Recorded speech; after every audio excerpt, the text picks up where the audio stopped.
Hey everybody, welcome. Mike says his phone doesn't buzz. Can you hear that buzz? Yeah, the sound's on. It doesn't buzz, but the sound's on. Oh, welcome to another Journey Now argument over Let phones. me eclipse this introduction. Oh, you've been waiting for that all day. Yeah, so there's all day? All day. Yeah, literally. Yeah, for the last 5 minutes. Just a couple of things.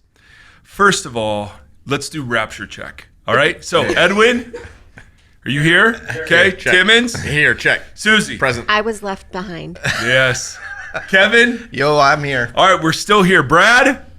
Brad? Brad?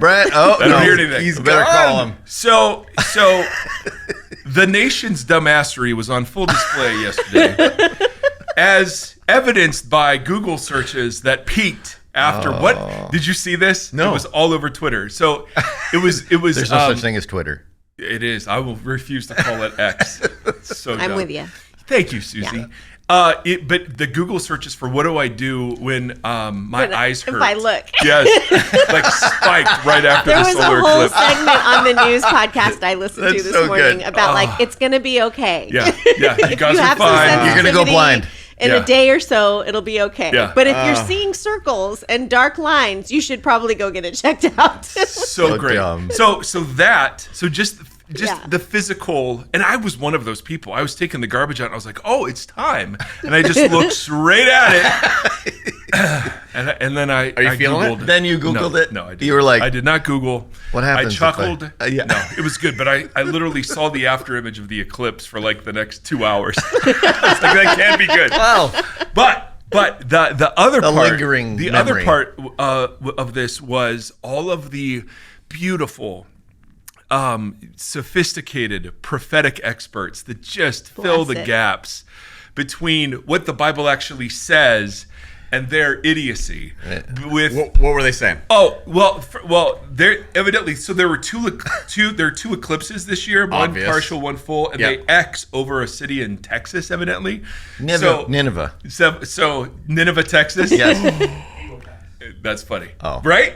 So you saw this. So that I'm was wrong. like that's I where just figured it revival's was coming. Nineveh. That's where Jesus is coming back. I mean, all the things, all the rapture stuff, all of it was just out yesterday. None of them repent, none of them apologize. They all just stoke fear and get viral hits, and it just frustrates me to no end. Yeah. And we're in a series called Bad Religion, and that's a great example of it. Nailed it. Nailed it. Now, right now, I'm looking the at nose. 3 Timmons. I'm White going to now? talk to the one in the middle. All right? Is that because of yesterday? Yes, because of yesterday. Rod's- Pickleball this morning, you hit the right one. I hit it. Most of the time, Yeah. I brought a larger paddle. That's right. I thought that was weird. Increased surface area. There you go. I thought a tennis racket was a little weird this And morning. in order to exactly. But I covered the strings, so it looked like a very large pickleball round. But in order to defeat Kevin Dixon today, we had to hit into the blind spot of his trifocals. Yes. You did a fine job. So- You did so a fine job of it that. was there was great. a swing and a miss there. It was great. I think it's a poor craftsman who blames his tools. Oh, It is. wow. It is. So anyway, so we're not raptured. I'm with you on that. We're still here. The eclipse happened. Everything, even we had an earthquake in New York, which again was like prophetic Actually, it signs was of Jesus. New Jersey. Right? Was it New Jersey? Yeah. Of course it was New Jersey. So funny. New Jersey always affects New York. Always negatively. Yeah. Also, I don't know. Brad didn't check in. Oh, no. Yeah. Hold on. Let me call him right now. I'm doing it right now. Let's see. Just if he making answers. sure. Let's see. It's if he like answers. 7 o'clock there. It's perfect. No, it's 2 hours. It's 8. Oh, It's 8 o'clock. Okay. That's it. Just let me check. Okay. All right. This is good. He sent me a picture of the eclipse. Excuse me. The rapture? He sent me a picture of the rapture. Yeah. While As he was going Jesus out. coming While on he a was cloud. going. He got to keep his phone? Yeah. What a Wow. deal. Guys, All right. he's not answering. Oh, no. I know. This could be Brad. There's a lot of anticipation. Brad. Brad. I know. He'd better. This is Brad. such a good bit right now. No. Oh, it's quiet. He's not going to answer. I know. He Your probably. call has been forwarded to voicemail. Who's The she? Oh, that's his person you're trying voice. to reach is not available. That's his voice. At That's the what he time, sounds like. Please record your message. When you have finished recording, you may hang Why up. does he Guys, have a I New think- Zealand voicemail? Brad was raptured. Brad, literally, this is Mike and We Kevin need and you to- Susie and Tim calling we as need we're you to- recording. Yes. Doing a rapture check, bro. You were voted most Christ-like, you said years ago. And I'm just a little nervous that when the eclipse happened, I haven't heard from you since. Call us back. He's not answering now. He's not answering now. Oh, I'm Bye. nervous. Yeah. Oh, I'm nervous. I Speaking know. of dumbassery. Cheers. Oh, There so, it is. That's So funny. Yes. So let me just ask this question. Please. Speaking of Bad Religion, which is Oh. a punk band, Yeah. and so we love punk bands. What would be your karaoke song if you were at a karaoke party? And what would be your song? Are you talking about punk songs? I'm talking. No, it That's was what just I'm a like, music. I It was don't just a know any music. punk songs. Just Okay. like a music, Bad Religion that was music. just a terrible transition, is what that was. And you know why? Because I stared in the sun yesterday. yes. You're never going to be the same. I don't know. I don't know. Yes. I feel like I have trifocals burned into your on right now. irises. It is. Yes. Iris is a great song by the Goo Goo Dolls. That could be a good. There's a transition for you. I don't think I don't really do karaoke. Yeah, you're a professional singer. We all know Wow. Tim. We've But heard. let's I say, feel like we've talked about this. let's say, I'm have not we? Yeah. I asked this question I before. think Grant's gonna like go. Hey, go back to episode 223. Yeah. When we talked about this. Well, then what If did you you say? really wanna What did know. you say before? The same thing I just said. I don't really do karaoke. Well, It feels strange to me. Like I can sing decent, and it feels like I'm. He's got a record I'm deal. Like, you feel like you're so. I feel like I have to be serious. You're mocking him. listen, Tim. I love you. We've been friends for years, but this What's your song? dumbassery is what this is. I'm going with Toto Africa, Yeah. or Duran Duran, Hungry Like the Wolf. Yeah. I sound great on the do do do do do do, like right there. Yeah. Perfect. All right, what's yours, Tim?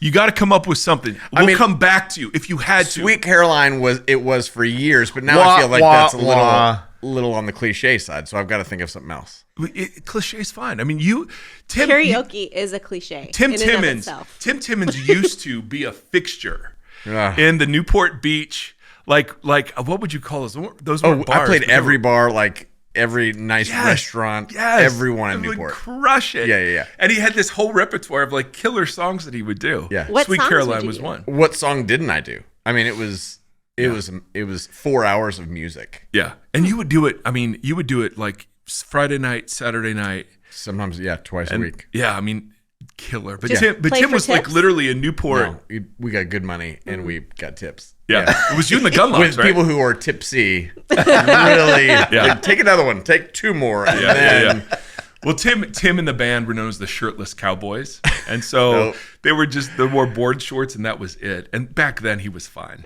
Let me just say that. So yeah, that helped. All right, so Sweet Caroline is the answer. Suzie Lind. I mean, today it would be Total Eclipse of the Heart. By Bonnie Tyler. Because Strong. Once upon a time. That's a good if pull. you missed it, you need to go back on the YouTubes Yeah. and see Jimmy Fallon with Heart, the band Heart. No way. Cover it last night. Oh, I bet It's it's fantastic. hilarious. Yeah. Wow. There it is. Yeah, Okay, did you watch that this morning, or did you watch it last night? I did. I always watch it in the morning. Okay, that's I watch all the late night shows in the morning. Yeah. That's weird. That's when you know. Yeah. That's when you know you've celebrated too many birthdays. Although, no, I did last night stay up for I Stephen think Colbert. Oh, nice. Oh. at Okay. 9. No, I was watching it at 11. I stayed up for the eclipse at 2, so that was great. All right, Well, Kev. just one more question for Susie. Do you watch SNL live report or news report or what is it? No, I watch it Update. on Sunday morning before church. Yeah, we found that out yesterday. She admitted that. Yes. So she watches Weekend Update. Yeah.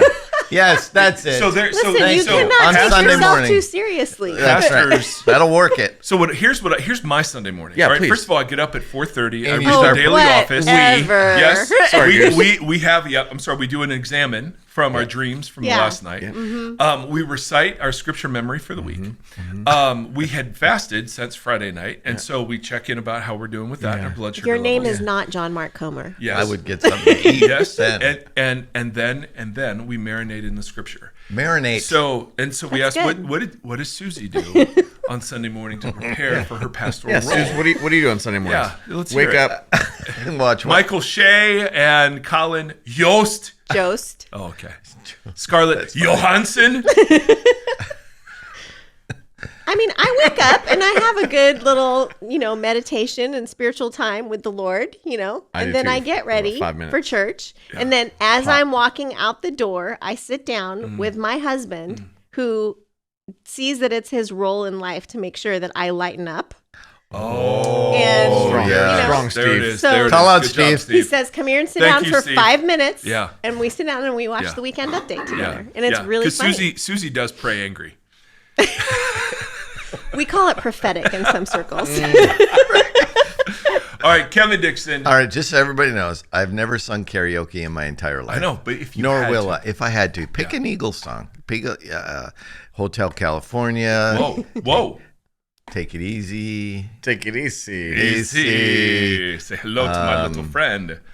Yeah, any of those. Okay, perfect. Lion What about Doobie Eyes would be Brothers? fun. Lion Doobie Eyes? Brothers would be fun. Yeah, Jesus is just all right with me. Yeah, That's that the that you one wanna do. always just irritates. Desperado. Yeah, I can do that one. Oh, Tim. See? All right, Edwin, what's yours? Go to karaoke? Yeah. Yep. I would say I have no idea. Okay, we'll come back. That Cool doesn't song. seem fair. That cool doesn't song. seem fair. Yeah. Yeah. I have no idea. Great Think Robert. about it by the end. Robert Palmer. How about this? Yes. Actually, Yes. I've been singing Enchanted by Taylor Swift for about 2 weeks. Enchanted Oh. by T Swift. There you go. Strong. That, Okay. You're a that's good. Swiftie? I am. That's wow. I mean, good. Taylor Swift. let's. Have you always All been are a welcome. Swiftie, or is it because of the women in your family? I've always been a Swiftie. Nice. Nice. Yeah, since second record. Yeah. Yeah. For me, it was the Blue album. Does she have one of those? I don't know. That's true. Does she have a red album? That's Joni Mitchell. Yes. Okay. Jody. Yeah, that's blue. Yes. Joni Mitchell, Taylor Yeah. Swift. It's they're Same similar there. genres. I'm gonna say Taylor she's a great songwriter. Yeah. I'm gonna say it. I'm gonna throw What? it out there. What? Ooh. Tim is wearing a California hat, ladies and gentlemen, as he's saying this. Yeah. Yep. Exactly. Okay. Ladies and gentlemen, Bad Religion. Bad Yes. religion. Now, we thought, We did? we Oh, we boy. did. We thought, okay, what could possibly follow up 18 months in Genesis? That was dog years. And man. it was dog years in Genesis. Yes. Even my wife was like, I'm so glad we're not in Genesis anymore. Yeah. It's like, that's fair. The only one who wasn't, what? I had someone email me yesterday asking for a spiritual director because church has been so heady lately. Perfect. That does not sound like a compliment. So heady? Yeah. Or No, heavy? she loves it. She really loves it. Heady or heavy? Heady. Like, Like okay, she yeah, yeah. loves. Well, heavy. She Yeah, yeah. loves. Heavy. Yeah. She loves everything about Journey, but she's like feeling like she needs like another little outlet somewhere. yeah, the feels. Oh, I Yeah. thought of another song, China Grove. That's gonna go on all day, and I'm in for it. Yeah. just so you know. China Grove is an Eagle song? No. Okay, Yeah, what's who- that one? I don't know this song. Is China Grove the band or the song? Thank you. My word, you don't know China Grove? It's a Doobie Brothers song. Well, sing it real Well, quick. yeah, let's hear it. No. Just give us a little bit. I don't know what it is. Do you know it? Yeah. Are you really going to sing it? I'm not I singing think it. you should. China Grove Yeah. in my hands. No, forget it. China Let's move Grove back on. under my feet as I walk down the road. China Grove, I love it so much. That's not it. That's not it. That's not it. I was pretty close. It was close. Okay. All right. Edwin's going to have a lot of editing Edited to to do. do. Edwin's like, What do you think, Grant? He's looking What on do you his think, phone. Grant? That's it. Oh, I've heard that one. Oh yeah. Yeah. Okay. That's China Grove. China Yeah. Grove. Wow. Come on, Kevin. Come on, Kev. There's karaoke version on Apple Music. I believe you. Yeah. Oh, he almost sang, you guys. I saw his mouth. I know this song. I almost almost- had it. If I was sitting alone in my office, I would have been singing. That's hilarious. Oh, okay. So we made it out of Genesis alive. All right, is the point of that whole thing. Praise be. Okay, Yes. I'll stop bringing up songs now. Yes. No. Now Kevin. we're in China Grove. That's Yeah, That's yeah. a really recognizable It's a one. classic. Yeah, I just didn't know the name. That's of it. all right. Yeah, it's one of those when I hear it on the classic the FM station, I skip.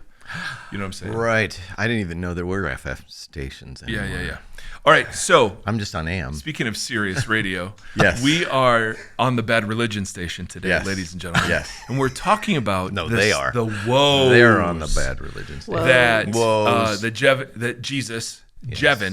Jesus levels against the Pharisees using the image of leaven. So Jevin Yep, I was saw that. the Yeah, I substitute see for that. that whole See what you sentence. did there. Yep. Beautiful. And so before we dive into, how bad all the religious people are out there, it seemed appropriate for us to just start with a little bit of consideration that when you look at this group of people called the Pharisees, very easy to make them kind of the bad guys of the New Testament, and the punch of the New Testament is that they were not. They were like the highly esteemed religious authoritative leaders. I mean, it would just, they looked and saw themselves the way evangelical Christians see themselves in their role in America. Correct. It's almost uncanny, the correspondence between the two. And so the fact that Jesus has his harshest words for people who were pretty convinced that they did not need help, that they were the authoritative arbiters of help inness everyone and else. outus. Exactly. Yep. And for him to call them hypocrites 6 times and children of hell and children of snakes and I mean, oh my, and that when they convert someone, they convert them to hell. I mean, it was just like you could not.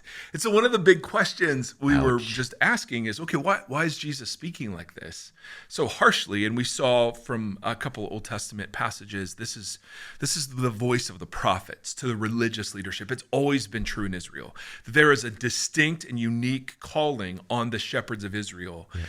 And when the sheep go astray, it's the shepherds who are held accountable.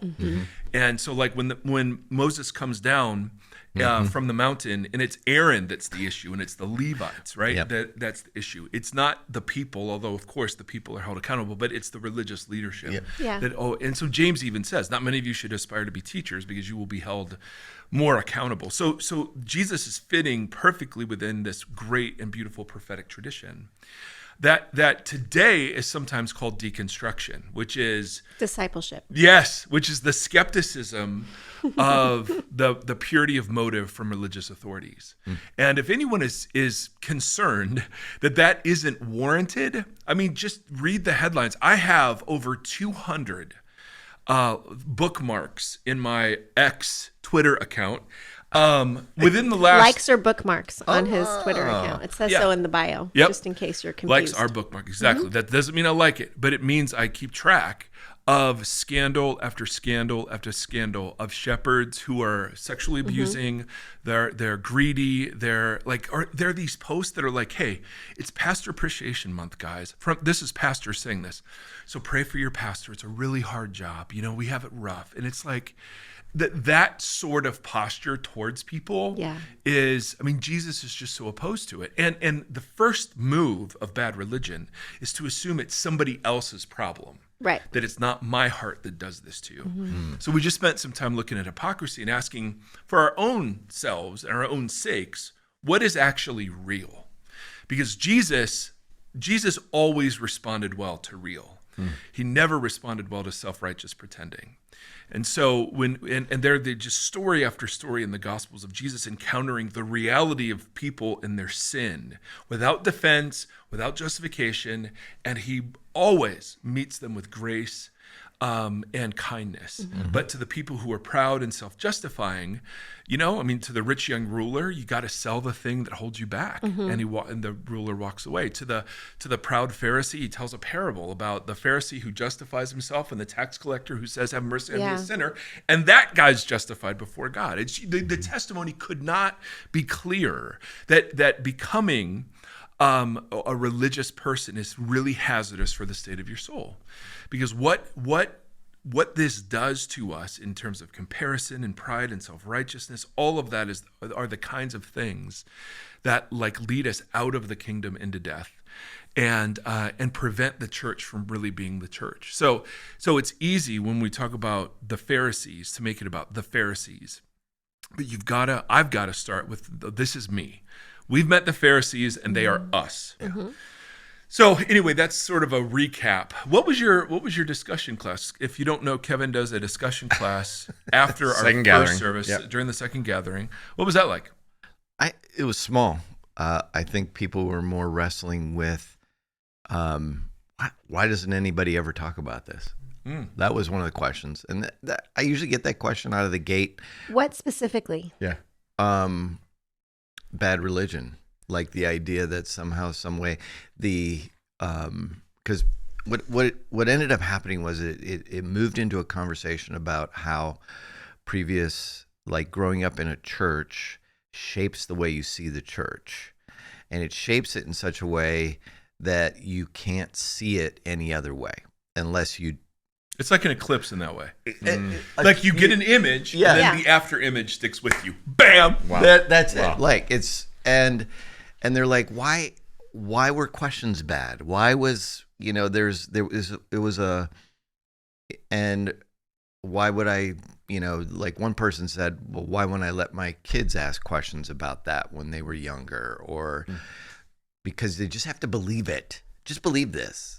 And there was a struggle over the idea of not being absolutely certain about certain things. And that's the essence of the struggle of deconstruction. That's the essence of the struggle of being willing to say, you can question us. You can ask the questions you want. You don't even have to agree with me. And you can still be a follower of Jesus.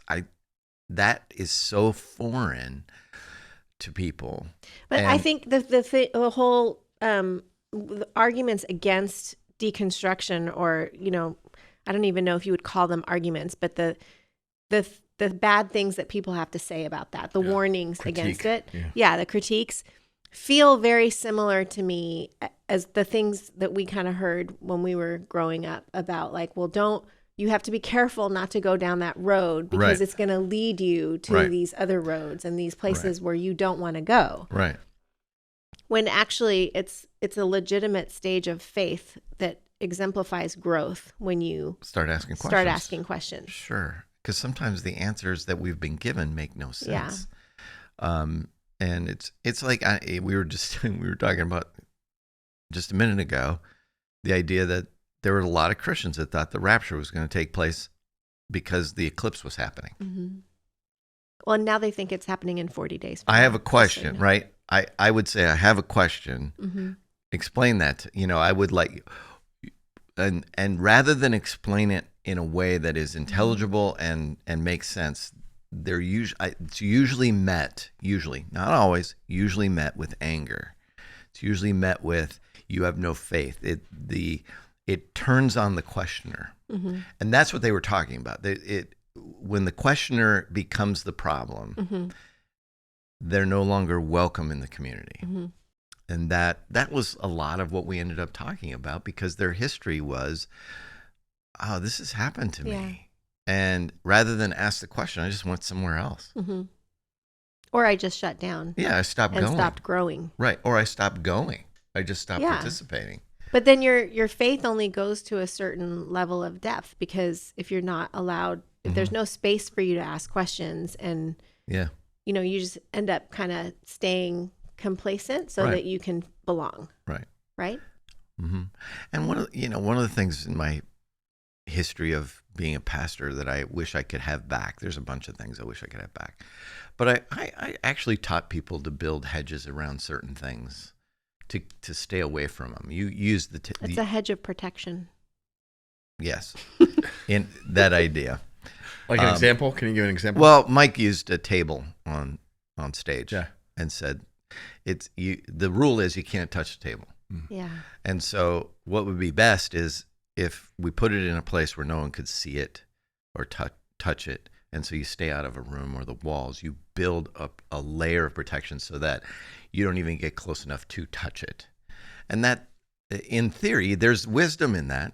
There's some wisdom in that, but it becomes the layers of, now you didn't touch the table, but you walked in the room.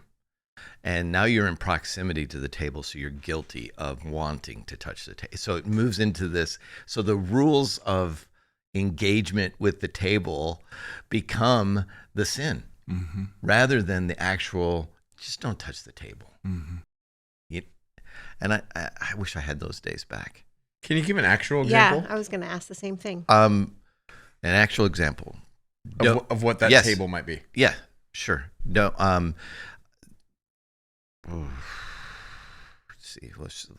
Let's use alcohol for a minute. Okay. Part of my agreement in my previous denomination that I served in was I signed an agreement that said I wouldn't drink alcohol. That is an example of the very thing we're talking about. Is it's just wise for you pastors not to drink at all. So we're going to give you a document, a legal document that you sign that agrees to the fact that you will not drink, not even in private, like it's a deal. And so rather than saying, you know what, it's probably, moderation, alcohol is not prohibited in Scripture. Yes, we understand the struggles with it. Let's be honest about it. But it's something that's part of our culture. Let's teach people how to actually deal with it in a godly way. We put up a prohibition, a wall. And that wall was, you can't. And you tell people you can't, and you won't. And this will help people not do it. Because even the appearance of, truth be told, I like beer. So I would buy non-alcoholic beer when I was in this. And I'd have it in my refrigerator. And it looks like beer, smells like beer, tastes like beer. It's not as good, but it's not beer. It's not alcohol. Yeah. But it bothered people that I had even the appearance of beer in my refrigerator. Got it. Is that helping? Yep. Yeah. Does that make the case? And it was troubling to my soul. So eventually, at some point, I started teaching on the fact that this is the real way you deal with alcohol. This is how, Jesus his proclamation wasn't don't drink. His proclamation was don't get drunk. Well, yeah, because so let's talk about you're that. pastoring a whole bunch of people that didn't have to sign that agreement. That's right. So how do you enter in with them? Right. Yeah. And I got lit up pretty hard. I had people leave my church because I said, it's not a sin to drink alcohol. And but you're tempting people. Yeah, well, you know what? I'm pretty sure they're drinking. So let's talk about it in like adults. Anyway. Yeah. So very frustrating. I wish I had some of those moments back.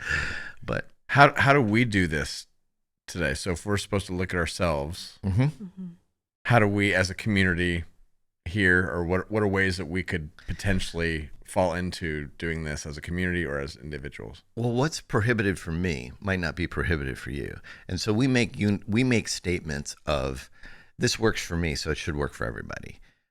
So for some people, they shouldn't drink because they struggle with alcoholism, right? So they stop drinking. Makes sense to me. But then when that alcoholic says everybody shouldn't drink because that's what works for me, is when you get into legalism, when you step across a line. And that could be true any number of things. I mean, moderation probably is a word that needs to be entered into the conversation at some point. But those are some, you guys are nodding your heads. Yeah. I don't know.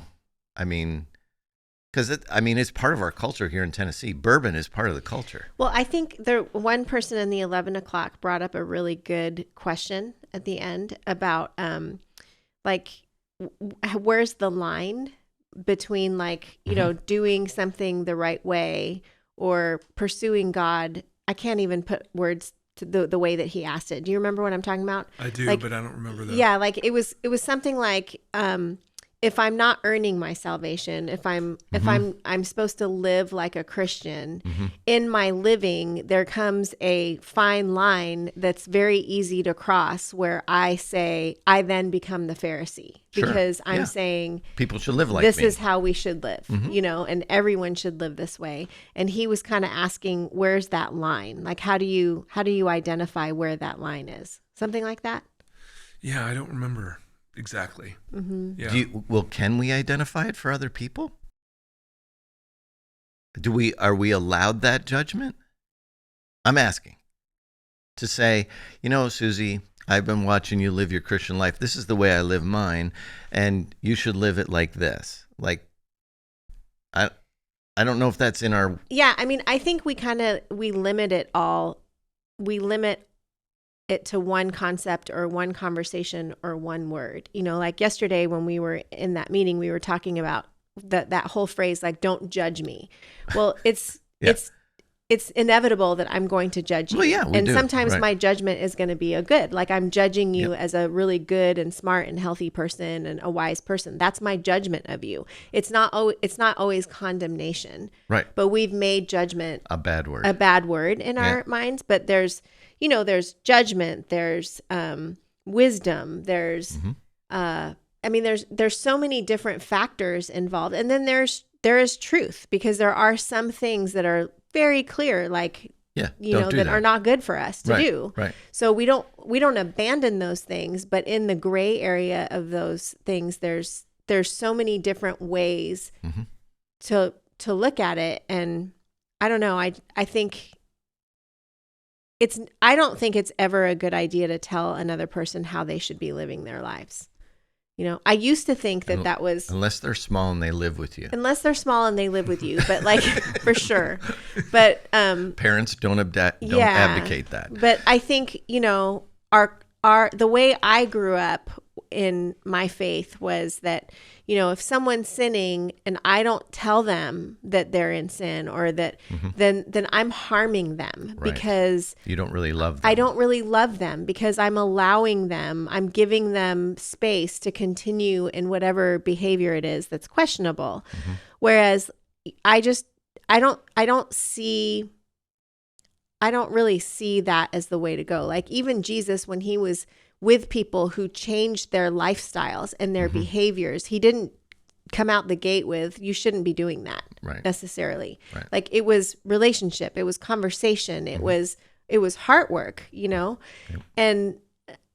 go and sin no more.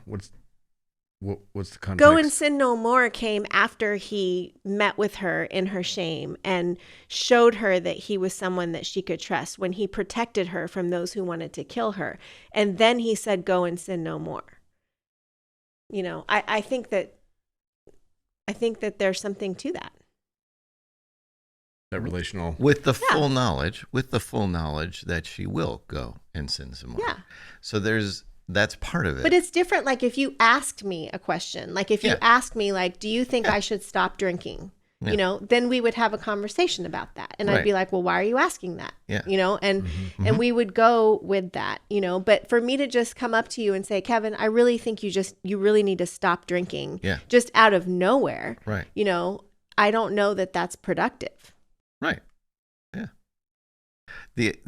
The other dilemma around this is the most of the sins that are addressed in terms of like, you need to really stop doing that, usually do harm to the community, are the sins the sins that, like, they're abusing the communion in the Lord's Supper in 1 Corinthians. That's really kind of he lights him up for that, rightfully so, because it's doing harm to the group of people that call themselves a church. And that's when you see, like, kick that guy out. He's doing harm to the community. The individual sin of what happens outside that community and different things is very seldom challenged in that same way. It usually revolves around this idea of, how are you damaging the cause, the people, the community through this thing that you're doing. And sometimes and what they were doing was they were overeating. They were also they were disunifying. Is that a word? Disunifying the church. They minimize people. And when you minimize people, that's when you feel this, like, you can't do that.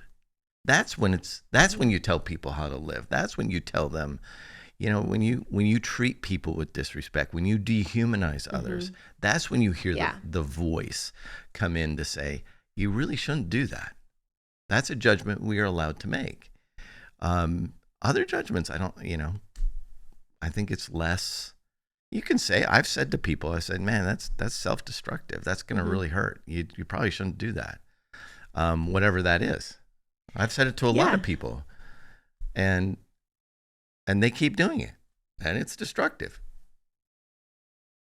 So a little off topic, but it is so true how much my whole life sin has been, my personal sin, and it's just affecting me. Mm-hmm.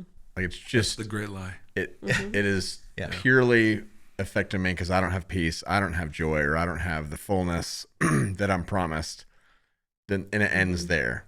It's just it's bad for your relationship with God. It's bad for my relationship with God. Right. It puts a halt there. It puts like a wall there. Yeah. And that's really the end of that game. And that is. Why is that a lie? You called it out as a lie, Mike. Well, just for what you're saying. I mean, sin always ripples. Yeah. Always. That's from Genesis onward. It always ripples. So. But that's why. I keep thinking like going back to like the term bad religion. I mean, we're talking about like individual, like, sins here and there, but bad religion as a whole, like, is when we've made these things the markers of what our movement is about. Yes. Mm-hmm. Right. Yeah. And and the natural inclination of that is to draw boundaries and say you're in and you're out. I mean, this is when bounded conversation comes in. Yeah. It's a clear fence building way of either keeping people out or keeping them in, or both, and it gives a very delineated line. If people want lines, you can draw that line and say, hey, you're on the wrong side or the right side of that fence. So when you talked about fencing the gospel, when the Pharisees would fence the Torah, the law, is that, how does that compare to a bounded set? Oh, it's the same impulse. It's the same thing. Yeah. Yeah. Absolutely. I mean, because what Jesus critiques first and most centrally is hypocrisy, right? So he starts by saying, these guys sit in Moses' seat, the seat of authority. But do listen to what they say. If they're quoting Torah, then listen to it. But don't do what they do, because they don't practice what they preach. And so, and Jesus, I mean, outside of self-righteousness, hypocrisy is the thing that just drives him crazy. So the presentation of self beyond. And one of the things that motivates hypocrisy is the boundary line keeping, right? Yeah. As long as I don't drink, it doesn't matter if I'm a racist. It doesn't matter if I'm greedy. As long as I don't engage in extramarital sex, it doesn't matter if I'm super prideful in my leadership. I'm okay. That's not a disqualifying sin. Right. And so part of the project of Jesus that we saw in the Sermon on the Mount was to take all of those external extensions that are true, like don't commit adultery. Yeah. But that's not the issue. The issue is lust in the heart. Yeah. So what fencing the law does is it makes hypocrisy really easy because it doesn't matter what I'm really like as long as I virtue signal to the community by meeting whatever boundary line they've established that I'm in. Yes. So I'm okay. Yeah, that's the danger. Yeah, and it doesn't provoke curiosity in myself because the community's telling me I'm one of the in crowd. So it's almost a self-reinforcing deal where the more I see myself as an insider, the harsher I am with outsiders, the bigger the distance between what I'm really like and then the face I'm presenting through the boundary lines. Right. So yeah, the whole thing is one sustained, ball of awful. A ball of protection. I mean, everything's protecting that. Right. It's driven by fear. I mean, it's protecting that the integrity of that thing. I mean, which is what the Pharisees were doing. They were just trying to protect the sanctity and Israel beauty of the holiness of God. I mean, we talked about that yesterday because I was talking to my band guys this past weekend. I went to Point Loma Nazarene University, and we played at a Nazarene University this weekend, and they were asking, like, what's the deal with Nazarenes? And I was just talking about the holiness movement and that was their whole thing, was protecting the sanctity and the holiness of the community. It just went way too far. And it became rules. Is that essentially, that seems to be what happened. Yeah. That's the natural progression. But it was, to me, like reading, because I remember I had to read so much about these guys. Zwingli, don't worry about it. Wesley and Zwingli. And their intention was so good. Like their hope for the community to look beautiful was so awesome. I was like, oh, that's so noble. Yeah. And it actually came as somewhat of a relief to what came before them. Oh, yeah. You know, that's the thing that's so interesting is they were the ones, when they came around, they were the ones who seemed like they were transforming the church and the way people walked as Christians in community as away from something that felt more legalistic at the time. So they and hypocrisy. So I mean, their push was against hypocrisy. That's right. Of the high church. That was so that's the biggest question about the deconstruction movement is how do you prevent a new fundamentalism? Right. Well, yes, because that's what we do. But I mean, I love my friends that came around during the Jesus movement. Yeah. But we kind of see that through there also, you know, like just through the ages, you see it, like these revolutionary movements of changing things and making Jesus more accessible and humanizing walking with Jesus. Yeah. And then something happens and now we're in deconstruction from the people who grew up with all of that, you know? So like it's so wild. What's the never-ending cycle? What's our warning? I mean, because if we are part of this community that's kind of supporting this movement of the untangling of our faith, and walking with this community, what is the woe or the potential warning for us? Woe to you, those who judge the judgers. Totally. That's exactly right. That's right. Woe to you who don't worry about yourself. I also think the woe, the warning, the flashing warning sign is, I think it's self-righteousness. I think it's we're right, they're wrong. That's on every side, though. Yeah, that's what I mean. Yeah, is that we find ourselves sitting in the seat of, well, they've just got it wrong. I mean, Damassery, right? Yeah, I mean, right. Yeah, and they might have it wrong, right? But we might have it wrong. Yeah. If we lose that, if we lose the idea that we might be wrong. And you might be right. If we lose that, I think we start making rules again. I think we start expecting people to believe like us. And we set out what would be the law and expect people to abide by the law, our law. And that's the Reformation is born out of, hey, this isn't right? And then they created their own right. And then somebody created another right, and then another one, and here that's just human condition. I hate that about us because we want to distill something down to a set of rules so we know how to live, rather than live in a relationship with Jesus. It's really hard. We're actually the easier path is to make rules, I think.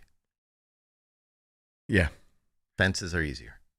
I want to be kind. I mean, there's you were just saying like the problem is X. And I think part of it too is how we disagree. And the warning for us is to disagree well. Yes. Kindly.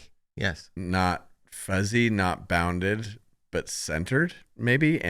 But then yet I look at Jesus and I'm like, that guy was disagreeing with some people pretty strong. Yeah. Whoa. So. Yeah, but he knew everything. Wow. I mean, Jesus did, you know. We don't know everything. He didn't, though. Say more. He wasn't born knowing how to build furniture. He learned that from his dad. Right. He wasn't born knowing Torah. He learned it. So and godness, of course, but no. He, by being fully human, he matured in knowledge the way we all mature in knowledge. But he knew the heart of the Father and could hear the voice of the Father in ways we just cannot. Yeah. So that's all I would mean. Yeah. Yeah.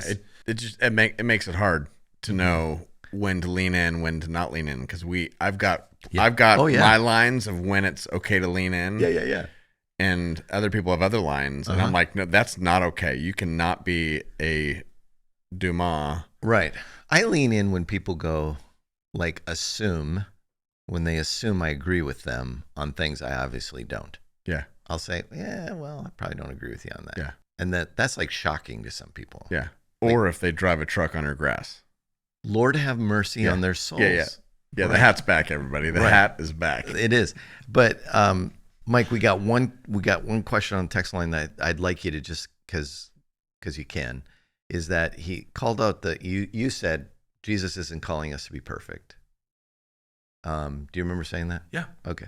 And he called out the verse in Matthew 5 that said, "Hey, we're supposed to be perfect like our heavenly Father is perfect." Yeah. Which is a beautiful way to quote the Bible. Right. Totally out of context. I know. At the end of the Sermon on the Mount. Right. Yes. So give that context briefly. Yeah. I mean, at the end of the Sermon on the Mount, Jesus is talking about how best to embody the Father. And in Luke's version, I may get it mixed up with Matthew's version. That's in the context. In Luke's version, it's in the context of loving your enemy. Right. Mm-hmm. Right. And the word perfect there is not the word for moral perfection or righteousness. Right. The word perfect there is fulfilling the end for which something was given. So when you hit a shot in pickleball like you did this morning, thank you. Perfect. That aims well, so that it scores a point, it's perfect, right? Because it accomplished the aim that was set for it. And so you are to be perfect as your heavenly Father is perfect, is we are to embody the heart of the Father the way that Jesus embodied the heart of the Father. The word, it's not a righteous word. It's a like fulfillment. Aiming. It's not a moral word. Right. We attach morality to perfect, and it's not a moral word. Is there a better word that could have been used in that translation? Well, it's interesting. Luke has it, be merciful because your Father is merciful. So that in that instance, it is a moral command.